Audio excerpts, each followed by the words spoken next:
సిపెలలో నేను సిద్ధముగా చేసుకో రాజు రానయ్యన్నాడు.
సియోను వాసి సర్వాధికారి కస్తూరి పురాసి వర్తమాన భూత భవిష్యత్ కాల వాసి వర్తమాన భూత భవిష్యత్ కాల వాసి ఆల్ఫా ఓమెగా తానే ఆల్ఫా ఓమెగా తానే ఆద్యంతము మన యేసే ఆద్యంతము మన యేసే అందరూ స్వచ్ఛందాసియోను వాసి సర్వాధికారి కస్తూరి పురా ఇదిగో నేను నిబంధనను అద్భుతముల చేతు నీ ప్రజల దరియదుట ఇదిగో నన్ను అద్భుతముల చేతు నీ ప్రజల దరియదుట పరివోధింప జాలని మహాపనులెల్లా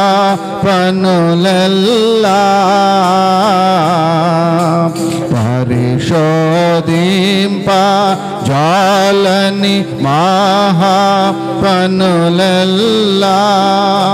ప్రభువే లెక్క లేని ప్రభువే లెక్క అద్భుతముల్ మాకువతో చేయువాడు మాకువతో చేయువాడు అందరూ స్వచ్ఛందాసియోను వాసి సర్వాధికారి కస్తూరి పురాసి. ఎంత ప్రమాదం ప్రియులారా సంఘానికి. సంఘంలో పరిశుద్ధ ఎలా నేర్చుకుంటాం మనం? ఎలా నేర్చుకుంటాం ప్రియులారా? పౌలు భక్తుడు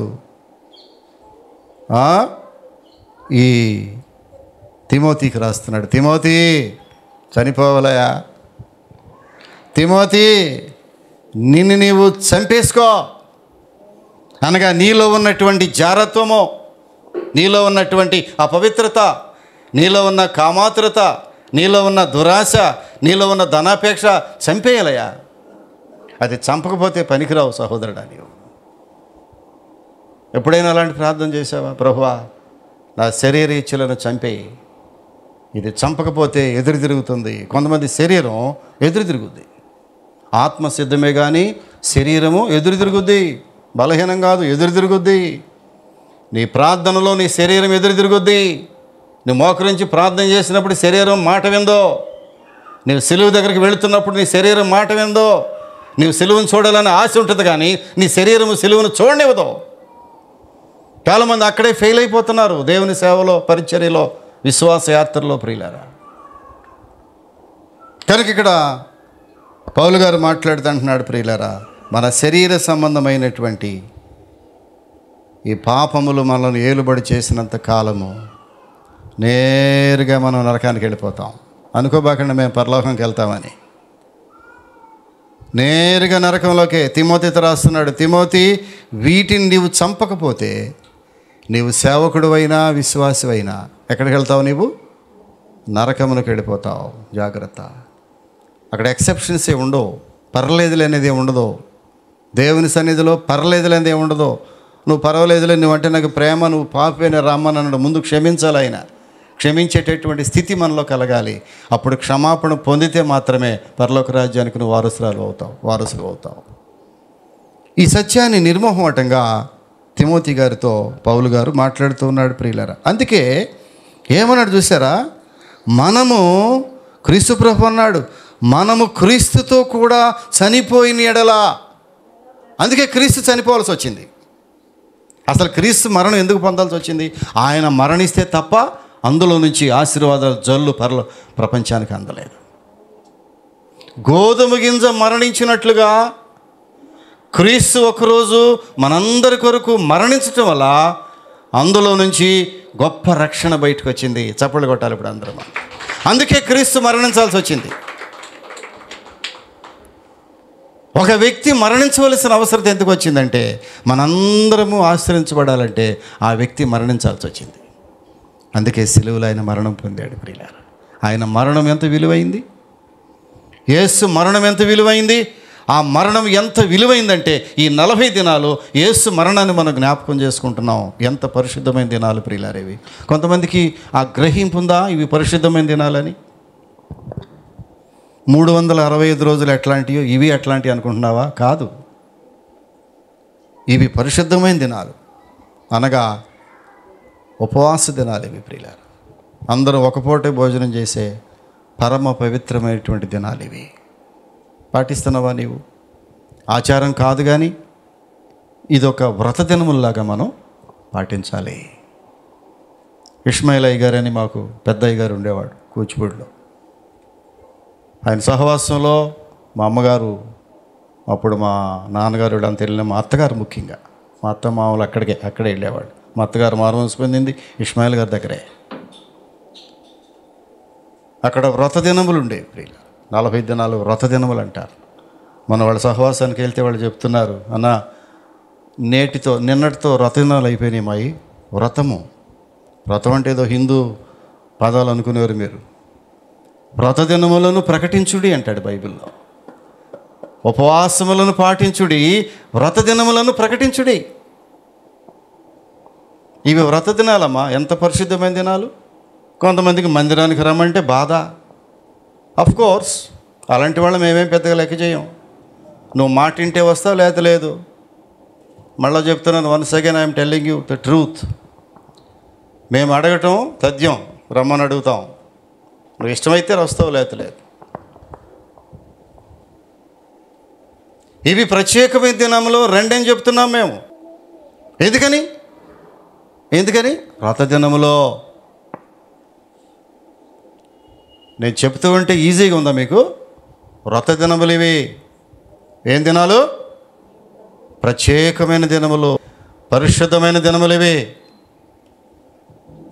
ఇంకొంచెం ఒక స్టెప్ ముందుకేస్తే అతి పరిశుద్ధమైనటువంటి రోజులు ఇవి. గ్రహింపు వస్తుందా నీకేమన్నా? ఇంట్లో కూర్చుంటున్నావు, సాయంకాలం 6 గంటల కూటం అంటే దేనికి పెడుతున్నావంటే ఇది వ్రత దినములు ఇవి. వ్రత దినములో నేను చెప్తానే ఉంటా ఇలాంటి వాటిలో, నువ్వు వినకపో. దేవుడు నన్ను నిలబెట్టింది అందుకే ఇక్కడ. ఊరికే మిమ్మల్ని మర్యాద చేసి పంపటానికి కాదు దేవుడు నన్ను ఇక్కడ నిలబెట్టింది. మర్యాదపూర్వకమైన మాటలు చెప్పి తన గాయములను పైన కట్టే దైవ సేవకుడు కాదు నేను గ్రహించాలి. గాయం ఏం చేయాలమ్మా? గాయం ఏం చేయాలి? పైన ప్లాస్టర్ వేసేసి అతికిచ్చేసి కదా, దుమ్మో పౌడర్ పోసి ప్లాస్టర్ వేసి పంపించైనా చెప్పాలి, అమ్మో మా అన్నయ్య ఎంత మంచోడో. ఎవరు? మా సేవకుడండి. అసలు గాయాన్ని కనీసం పుల్లతో ఏలుతో అట్లా నొక్కడండి అయ్యా, మా సేవకుడు ఎంత మంచోడో. అలాంటి మంచి సేవకులు ఎంతోమంది ఉన్నారు, గమనించాలి దయచేసి. మళ్ళీ చెప్తున్నా, మేము మీకు తెలియక కాదు, మళ్ళీ గుర్తు చేస్తున్నా నేను. వారి గాయములను పైన కట్టువారే అన్నాడు ఇర్మియా ప్రవక్త. ఈ సేవకులు ఎలాంటి వారంటే అబద్ధ ప్రవక్తలు. వారి గాయములను పైన కడుతూ వెళుతున్నారయ్యా. వాళ్ళ వల్ల ప్రయోజనం ఏముంది? గాయం మాందో. నువ్వు వస్తానంటే గాయం మాందో, నువ్వు చందాలు ఇస్తానంటే గాయం మాందో, నువ్వు పరిచయం చేస్తానంటే గాయం మాందో. కానీ నీ గాయము కోసేయాలి, దాన్ని కొయ్యగలిగిన సేవకుడు కావాలి. అవునా కదా? చెప్పండి అమ్మా, ఏంటది? గాయమును కోసి పిండగలిగిన సేవకుడు కావాలి. పిండితే కొంచెం బాధ కదా? చెప్పు, పిండితే బాధ కదా? మాట్లాడండి నాతో. పిండితే బాధేనా? బాధే బాధ కలుగుద్దనేమా కొంచెం. ఈ ఆదివారం వదిలిపెడితే రెండో ఆదివారం మరి చీమ ఎక్కువైపోదు, బాధ ఎక్కువైపోదమ్మా.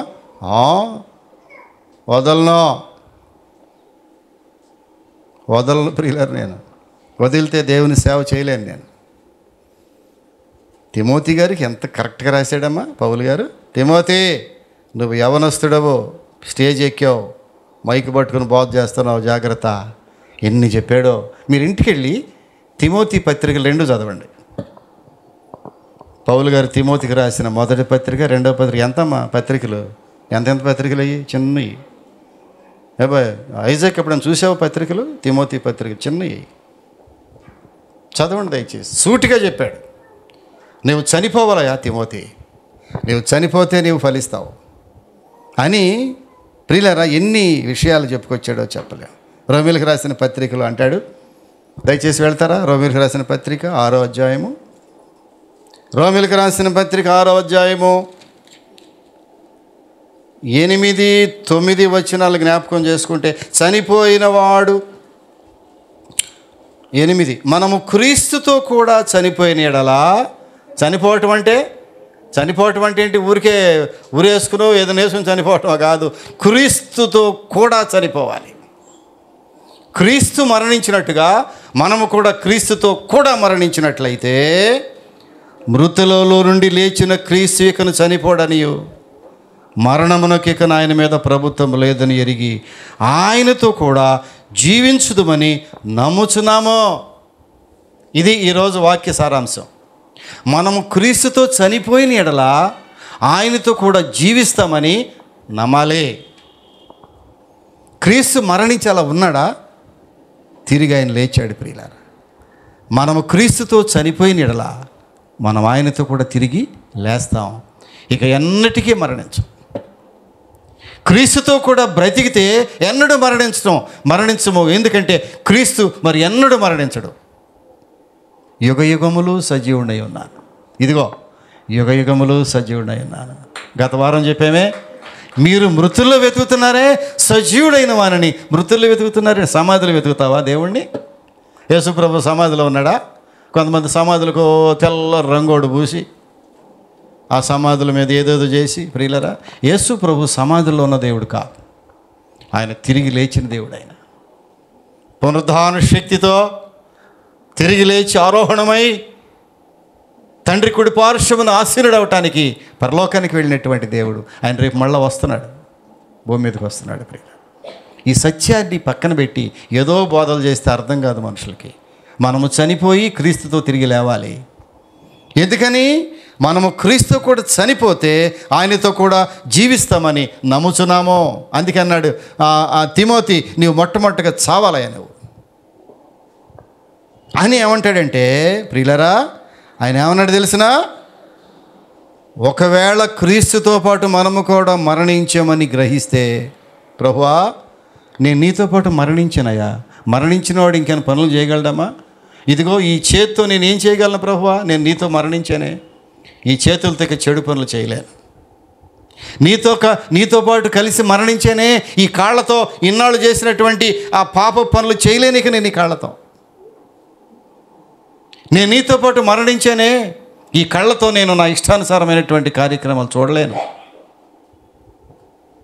అందుకే అంటాడు ప్రియులరా, అందుకే ఏమన్నాడు చూడండి ప్రియులరా, దేవుడు అంటాడు క్రీస్తుతో కూడా మనము సిలువేయబడి ఉన్నాము. గలతీ రాసిన పత్రికలో పౌలు గారు మాట్లాడతాడు చూడండి. గలతీలకు రాసిన పత్రిక, పౌలు గారు గలతీలకు రాస్తాడు 2వ అధ్యాయం 20వ వచనం చూస్తే ఒక చక్కని మాట రాశాడు చూడండి. నేను క్రీస్తుతో కూడా సిలువేయబడి ఉన్నాను. ఇది వాక్య సారాంశం ప్రియులారా. నేను క్రీస్తుతో కూడా సిలువేయబడి ఉన్నాను. క్రీస్తు ఎలాగా మేకులతో కొట్టబడ్డాడు సిలువలో, నేను కూడా సిలువలో మేకులతో కొట్టబడ్డాను పౌలు అంటున్నాడు. ఎంత చక్కని గ్రహింపు కలిగిన మాట ఇది. ప్రభువా నేను జీవించట్లేదు, నీతో పాటు నేను కూడా సిలువేయబడ్డాను. కారణం ఏంటంటే ఇక జీవించువాడని నేను కాదు, నీవే నాలో జీవిస్తున్నావు. ఏమన్నాడు చూడండి, ఇంకను జీవించువాడని నేను కాదు, క్రీస్తే నా యందు జీవించుచున్నాడు. ఈ శ్రమల దినాల్లో ప్రియులరా గ్రహించుకోవలసిన సత్యం ఏంటో తెలిసిన, ప్రభువా సిలువేయబడింది నీవు కాదయా, నీ స్థానంలో నేను కూడా సిలువేయబడ్డాను. ఈ లోకమునకు నాకు లోకము సిలువేయబడింది. ఇక లోకంతో నాకు పని లేకుండా అయిపోయింది. లోకాశలకు పని లేదు నాలో, లోకాశలకు నాలో తావు లేదు. ఎందుకంటే వాటన్నిటినీ సిలువలో మేకులు కొట్టబడ్డా. అంతే, మేకులు కొట్టేశాను ప్రియులరా, మేకులు కొట్టబడి. సిలువేయబట్టం అంటే ఏంటి? చేతుల్లో మేకులు కొట్టాలి. సిలువేసినప్పుడు ప్రభువుని ఏం చేశారు వినండి అమ్మా. సిలువేసినప్పుడు ప్రభువుని ఏం చేశారమ్మా? చేతులు ఈ చెయ్యి సిలువ మీద పెట్టి ఏం చేశారు? ఒక చేతిని, ఆ మేకు సైజు కూడా చెప్పాడు ఎంత బారో. ఆ మేకు ఆ సైజు చూస్తే గుండెలు పగిలిపోతాయి, అంత సైజు, పెద్ద సైజు. అంత మేకుని, ఆ మేకుతో ఆ చేతిని చెక్క కొట్టేశారు, ఎరగొట్టి పడేశారు. ఈ చేత్తో ఈ పక్కన చెక్కకి కొట్టేశారు. ఇక చేతులు బయటికి రాలా. అంటే ఆ చేతులతో ఏం చేయటానికి అవకాశం లేదు. కాళ్ళని ఏం చేశారు? 2 కాళ్ళు ఒక కాలు మీద ఒక కాలు పెట్టి 2 కాళ్ళు కలిపి ఒకే పెద్ద మేకేసి కొట్టిపడేశారు. ఎంతపాటు ఒక పెద్ద సుత్తి, మామూలు సుత్తి దిగదు దానికి. అంత పెద్ద మేకు 2 కాళ్ళ మీద మామూలు సుత్తి కూడా దిగుద్దామా? దిగదు. పెద్ద సుత్తి తీసుకుని కొట్టారు. ఇప్పుడు పౌలు గారు అంటాడు, ప్రభువా నేను కూడా నా చేతులు నీ చేతుల వలె మేకులు కొట్టబడిని. దాని అర్థం ఏంటంటే, ప్రభువా ఈ చేత్తో నేను ఇక నా ఇష్టానుసారంగా ఏమీ చేయలేను. ఈ ఎడం చేత్తో ఇది కూడా మేకులు కొట్టేశారుగా, నీతో పాటు నాకు కూడా, నేను కూడా నీతో సిలువేయబడ్డానుగా, కాబట్టి ఈ చేత్తో కూడా నేను ఏమి ఇక నుంచి నేను ఏమీ నా ఇష్టానుసారంగా చేయలే. అది సిలువేయబట్టం అంటే. నేను క్రీస్తుతో కూడా సిలువేయబడ్డాను అనగా, సిలువేయబట్టం అంటే మేకులతో కొట్టబడ్డావు నీవు. కాళ్ళు 2 సిలువతో మేకులతో కొట్టబడ్డాడంట పౌలు గారు. అంటే కాళ్ళతో కూడా ఏమీ ఇష్టానుసారంగా చేయటానికి అవకాశం లేదు కదా. మారు మనసు పొందేమంటే, ఒక వ్యక్తి రక్షించబడ్డాడంటే ఆ వ్యక్తి క్రీస్తుతో కూడా సిలువేయబడ్డాడు. Please note this point. ఈ మాట హృదయంలో రాసుకోవాలి. ఒక వ్యక్తి మారు మనసు పొంది రక్షించబడ్డాడంటే, యేసు రక్తంలో కడగబడ్డాడంటే దాని అర్థం ఏమీ కాదు. దాని అర్థం నథింగ్ బట్ అతను కూడా క్రీస్తుతో పాటు సిలువేయబడ్డాడు. ఈ గ్రహింపు ఉంటే నీవు కాళ్ళతో నీ ఇష్టం వచ్చింది చేయగలవా? చేయలేవు. మేకులు కొట్టున్నాయ్యా, ఇక కదలలేదు నా కాళ్ళు కదపలేను, మేకులు కొట్టున్నాయి. ఈ చేతులు కదపలేను, ఈ చేతులతో లంచాలు తీసుకోలేను. కారణం ఏంటంటే మేకులతో కొట్టబడి ఉన్నాయి. ఈ చేతులతో అపవిత్రమైన తాకలేను, ఈ మేకులు కొట్టబడి ఉన్నాయి చేతులు. నేను క్రీస్తుతో కూడా సిలువేయబడితిని అనగా క్రీస్తు కూడా చంపివేయబడితిని. నేను చనిపోయినాక నాలో ఉన్నది పౌలు కాదు, క్రీస్తే నాలో ఉన్నాడు. బా ఎంత ఎంత ఎంత గొప్ప భక్తి అమ్మది. ఆ మెట్లోకి వెళ్ళగలమా మనం? వెళ్ళాలి. ప్రతి ఒక్కరు ఆ మెట్లోకి వెళ్ళాలి ప్రియులారా. ప్రభువా ఈ ఈ ఈ ఈ పరిశుద్ధ దినాలు అందుకే తప్ప ఊరికే మిమ్మల్ని రమ్మని బ్రతిమలాడటానికి కాదు. ఈ మధ్య చాలామందిని బ్రతిమలాడుతున్నా నేను మళ్ళీ అందుకే చెప్తున్నా, నేను ఇవి ప్రత్యేకమైన దినములో సిలువను ధ్యానం చేసుకునే దినాలు. ప్రభువా, మరలా నేను నీతో పాటుగా సిలువేయబడాలి. ఈ ఈ ఈ ఈ లెంట్ దినాల్లో, ఈ శ్రమల దినాల్లో ప్రభువా మళ్ళా నేను సిలువ వేసుకుంటున్నాను. నేను ఆయన ఎవరో సిలువ వేసుకున్నాడు ఒక ఆయన గుడివాళ్ళు. అది కాదు సిలువ అంటే, అది కాదు. వెళ్ళిపోయి ఆంధ్రబేదర వెళ్ళిపోయి మేకులు తెప్పించి ఒక అరడజన కొట్టుకునేరు చేతుల్లో. కొట్టబకండి అమ్మా, సెప్టిక్ అవుతాయి, మళ్ళీ మందులు వాడుకోవాలి దాన్ని మనం. అట్లా కొట్టబాకండి. ప్రభు అలా కాదయ్యా, నా జీవితము నీతో పాటు సిలువేయబడాలి అనగా నా శరీర ఇచ్ఛలు నీతో పాటు చంపేయాలి. గోధుమ గింజ చనిపోయినట్టుగా నా శరీర ఇచ్ఛలన్నీ చంపేస్తున్నాను ప్రభు. చంపేస్తావా నువ్వు? ప్రియులరా, అలాగ చంపితే నేను క్రీస్తుతో కూడా సిలువేయబడి ఉన్నాను. ప్రియులరా, ఆయన ఏమన్నాడు తెలిసిన? నా కొరకు తన్ను తాను అప్పగించుకుని దేవుని కుమారుని విశ్వాసం ఉంచటం వలన నేను జీవించుచున్నాను. 20వ వచనం అంటాడు చూడండి, ఇకను జీవించువాడను నేను కాదు. ఇంకోటి ఏమన్నా తెలిసిన చూడండి, నేను ఇప్పుడు శరీరమందు జీవించుచున్న జీవితము ఎక్కడ? గలతీ 2:20 అంటున్నాడు. 20 చదువుతున్నా. నేను ఇప్పుడు శరీరమందు జీవించుచున్న జీవితము నన్ను ప్రేమించి నా కొరకు తను అప్పగించుకున్న దేవుని కుమారుని యందలి విశ్వాసం వలన జీవించుచున్నాను. చనిపోవటం అంటే అదే, క్రీస్తులో జీవించటం. చనిపోవటం అంటే, ప్రభువా నేను నీలో జీవిస్తానయ్యా, లోకంలో జీవించను. నేను తీర్మానం చేసుకుంటావా ఈ శ్రమల దినాల్లో? ప్రియులరా, ఇంకా సుమారుగా 30 రోజులు ఉన్నాయి మన ముందు. ఈ 30 రోజులు ఏమైనా ప్రత్యేకమైన ప్రార్థన చేయగలవా? మందిరానికి వచ్చి ఒక తీర్మానం చేసుకోగలవా? నీకున్న క్లిష్ట పరిస్థితుల్లో, నీకున్న ప్రతికూల పరిస్థితుల్లో, నీ ఇంట్లో పరిస్థితులు బాగా పోవచ్చు, నీ కుటుంబ పరిస్థితులు మందిరానికి వచ్చే పరిస్థితి లేకపోవచ్చు, నీ కుటుంబ పరిస్థితులు, వ్యక్తిగత పరిస్థితులు మందిరానికి వచ్చి 1 గంట స్పెండ్ చేసే పరిస్థితి రాలేకపోవచ్చు, నీకున్న పరిస్థితుల్లో రాత్రిపూట బయలుదేరి వచ్చే కండిషన్ లేకపోవచ్చు. ప్రభువా, ఈ పరిస్థితుల్లో కూడా, ఈ క్లిష్ట పరిస్థితుల్లో కూడా ఈ 30 రోజుల్లో నీ మందిరంలో నేను కాలము గడపడానికి సిద్ధపడుతున్నాను చెప్పగలవా? నీవు ధైర్యం ఉందా? నీకు ధైర్యం చేయగలవా? ఈ 30 రోజులు చూద్దాం, ఒకసారి ధైర్యం చేసి చూడు. నా ఇంట్లో పరిస్థితులు అనుకూలంగా లేకపోయినా నీ మందిరానికి రావట్లేక నేను నా శాయశక్తిలో కృషి చేస్తాను ప్రభువా చెప్పగలవా? దేవుని మందిరంలో గతంలో నేను వెళ్ళవలసిన చోట్లకి వెళ్ళిపోయాను ప్రభువా, సినిమాలకు వెళ్ళాలంటే వెళ్ళిపోయాను ప్రభువా, వివాహాలకు వెళ్దామంటే వెళ్ళిపోయాను ప్రభువా, బంధువులకు గృహాలకు వెళ్ళమంటే వెళ్ళిపోయాను ప్రభువా.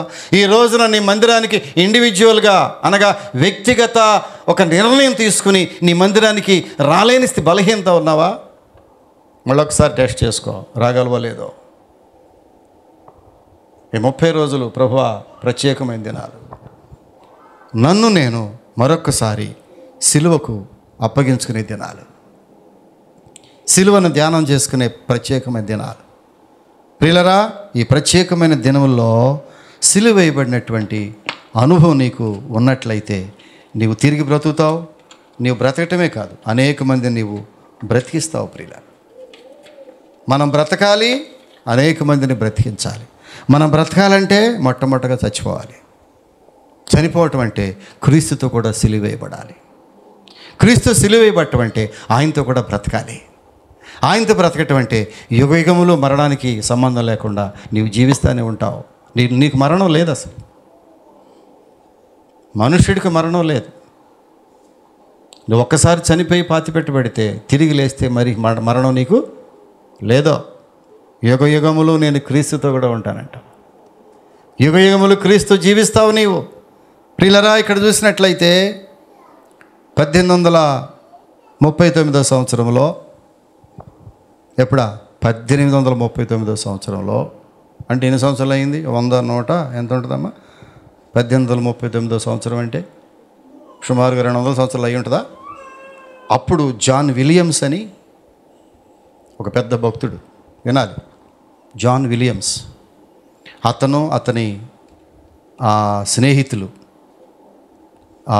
హ్యారిస్ ఇద్దరు కలిసి న్యూ హైబ్రిడ్స్ అని అక్కడ నరమాంస భక్షుల మధ్యలోకి వెళ్ళారు దేవుని సేవ చేయటానికి.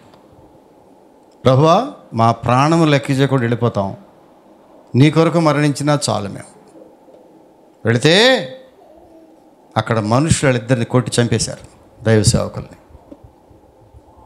ఒక భయంకరమైన అడవి జాతిలోనికి సువార్త కోసం వెళ్ళారు. ఆ సువార్త వినకపోయి వీళ్ళని కొట్టి తోలేస్తే బాగుండేది, కానీ చంపేశారు వాళ్ళిద్దరిని. ఈ మధ్య కొంతమంది సేవకులను చంపేస్తున్నారు. వాళ్ళు ప్రకటించే సువార్త వినకోకుండా ఉంటే మంచిదే, వినకపోగా వారి ప్రాణాలను కూడా తీసేస్తున్నారు. ప్రియుల, ఎన్నో వార్తలు మనం వినడమా? వారి ప్రాణాలు కూడా తీసేస్తున్నారు. సరే, వాళ్ళు చనిపోయిన తర్వాత 18 సంవత్సరాల తర్వాత, వింటున్నారా? వారు చనిపోయిన 18 సంవత్సరాల తర్వాత ఏం జరిగిందనుకుంటున్నారు?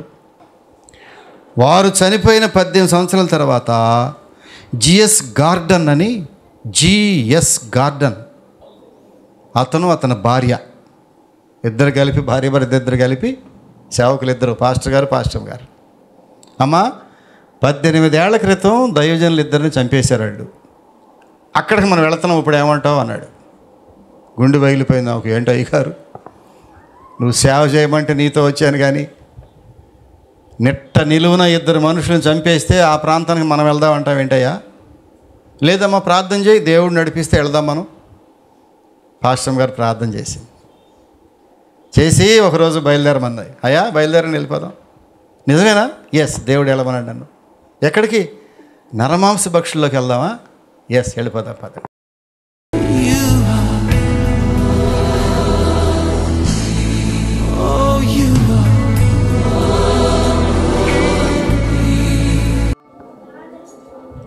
మీ పరిశుద్ధ నామమును బట్టి వందనాలు. బిడ్డలు మంచి వాక్యాన్ని విన్నారు. మనం ఆయనతో కూడా చనిపోయిన వారమైతే ఆయనతో కూడా బ్రతుకుతాము. గోధుమ గింజ భూమిలో పడి చావకుండా నీడల అది ఒంటిగానే ఉండును, అది చచ్చి నీడల విస్తారముగా ఫలించును. మాతో మాట్లాడావు ప్రభువా. బిడ్డలు పశ్చాత్తాపడ్డారు, ప్రార్థించారు, వాక్యానుసారంగా మొరపెట్టారు. వారి కన్నీటి ప్రార్థన మీరు ఆలకిస్తున్న దేవుడు. వారి బలహీనతలన్నింటినీ క్షమించి ఒక నూతనమైనటువంటి వ్యక్తులుగా, నూతనమైన సృష్టిగా, ఒక పవిత్రమైనటువంటి విశ్వాసులుగా మా బిడ్డను తయారు చేయండి. మాలో ఉన్న సమస్త బలహీనతలను సిలువలో మేకులు కొట్టడానికి మాకు సహాయం దయచేయండి. నేను క్రీస్తు కూడా సిలువేయబడ్డాను. పౌలు గారు చెప్పినట్టుగా మాలో ఉన్న కోపము, మాలో ఉన్న అహంభావము, మాలో ఉన్న గర్వము, మాలో ఉన్న దొంగతనములు, మాలో ఉన్న వ్యభిచారములు, మాలో ఉన్న జారత్వములు ఒక్కొక్కటి ఇప్పుడే ఈరోజే నీ సిలువలో మేకులతో కొట్టేస్తున్నాను ప్రభువా. ఇక వాటిని అట్టి పెట్టుకోనయ్యా. నీవే పాపం లేనివాడికే సిలువలో మేకులు కొడితే పాపినైనటువంటి నాకు ఎన్ని మేకులు కొట్టాలి? పరమ పవిత్రమైన శరీరమునికే మేకులు దించితే పాప పంకిలమైన నా శరీరానికి ఎన్ని మేకులు కొట్టాలి ప్రభువా? మేము ఎలాంటి మనుషులమో మాకు తెలుసు. దావీదు భక్తుడు చెప్పినట్టుగా నా పాపము నా ఎదుటే ఉన్నది ప్రభువా. నా పాపం ఎక్కడికో వెళ్ళలేదు, నేనేం చేశాను నాకు తెలుసని. రహస్య పాపములు, దాచబడిన పాపములు, ప్రక్కవాడికి కూడా తెలియనటువంటి పాపములు, భార్యకు తెలియకుండా, భర్తకు తెలియకుండా నా పాపము ప్రభువా నా ఎదుటనే ఉన్నది. మాకెన్ని మేకులు కొట్టాలి ప్రభువా? ఈ సెలవు దినాల్లో మాకు గ్రహింపు దయచేయండి. ప్రతి ఒక్కరూ ఎవరి వైపు చూడకుండా నీ వైపు చూసి, మనుషుల వైపు చూస్తే బలహీనం అయిపోతాం ప్రభువా. నీ సిలువ వైపు చూస్తే బలం తెచ్చుకుంటాం. ఈ 30 రోజులు నేరుగా నీ సిలువను చూసే కృప మాకు దయచేయండి. సిలువను చూచుకొలది శిల సమానమైన హృదయాలు, ఘనీభవించిన హృదయాలు కరిగిపోతాయి ప్రభు. మా హృదయాలు కరగటం లేదయ్యా. ఎన్ని వాక్యాలు బోధించినా, ఎన్ని వాక్యాలు విన్నా హృదయాలు కరగట్లేదే. హృదయాలు ఎదురు తిరుగుతున్నాయి ప్రభువా. హృదయాలు ఎదురు తిరుగుతున్నాయి మెరిసి ప్రార్థన మందిరంలో తండ్రి.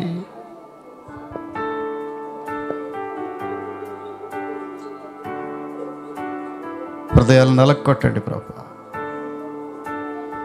హృదయం నలగొట్టకపోతే ఎంత ప్రమాదము. ఇప్పుడే